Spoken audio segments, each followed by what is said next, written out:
All right, so game 2's in the books. O.co. Finished the Coliseum. What are your thoughts? I thought that...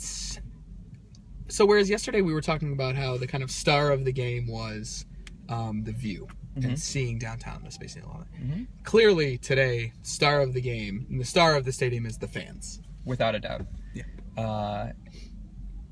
Pretty similarly to what we had heard preceding going into the game. Yes. The stadium was not great aesthetically.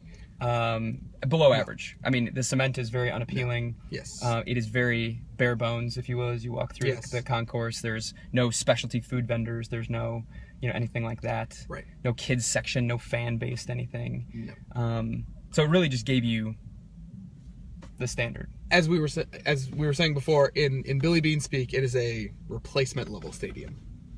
Stadium's above replacement. You've just created a statistic for us. Thank you, Brian. Maybe that'll be how we rank it. Numbers guy appreciates that. Numbers guy appreciates that. But the star of the show was and I think consistently are the fans. So we were in right field. We were in the right field bleachers, and the Crazies out there were awesome. For those of you who don't know what the Crazies are, they tend to be a soccer-style group of people. When I say soccer-style, just the chants that they do throughout the game are very soccer-based. Sure, we had instead of "We believe that we will win" chant, it was "We believe in Stephen Voigt." Which was pretty great. Yeah. And there were vuvuzelas, there were a few other things, yeah, cowbell and whatnot. It was definitely interesting, but it transcended more than that, and I think it bled over when you see that much engagement in certain fans. Like the rest of the fans just get engaged. It's infectious. Sure. And first of all, let's talk about how many there were. Easily more than Safeco. Yeah. Now, great day, middle of the day on a Sunday, so maybe that's non-comparable, but at the same time, definitely more fans here than at Safeco for a lesser stadium. And in fairness, they're playing the Yankees, so I'm sure there were a fair amount of Yankees. For some a fair amount of Yankees fans here, yeah, for sure. But I said it during the game, and I'll say it again. Give this team and give these fans a stadium, and I'd love to see where they go, because the fans deserve it at this point. They are. If you get fans coming into this stadium because it's an attraction, it will be infectious. The current fandom that's there, I think, will really bleed over, and I really think it could do something. But with a football-style stadium like this, it's just tough.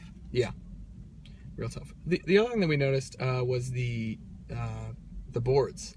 I think they're probably new with the sponsorship with Overstock.com, but they were good. Yes, they were good. Yeah, but seems state of the art. And a lot of what they did, in comparison with like what the Mariners were doing, which was a lot of sponsored half-inning events, what we talked about yesterday, the AM/PM Pop-Tart thing. Right? There weren't a lot of sponsored events, but there was a lot more of just like fan cam, quote-unquote fan cam type of things in the half inning, where they would just play a song, people are dancing, and you just go around and look at people dancing. Which is quite ingenious, because it's cheap, right? You're doing it on the cheap, you don't have to pay for promotions. But the second point is that it's enhancing and it's promoting the strongest point of your team and of your stadium, which is the fans. Definitely. So I thought it worked really well. But speaking of those promotions, we want to thank the Oakland A's as well. Thank you. They treated us incredibly well, and happened to get us in the fifth inning. In between the bottom and top of the fifth inning, they got us in for a contest where we had to answer a trivia question and got us on the Jumbotron. So thank you, Brian, for knowing that Gangnam Style is the most watched video on YouTube ever. Yep, being a music teacher comes through for us. Yeah, that's why you know that. Because I'm sure that you teach the kids that Gangnam Style is anyway, we're not going to go there. But the A's treated us great, so thank you to the Oakland Athletics.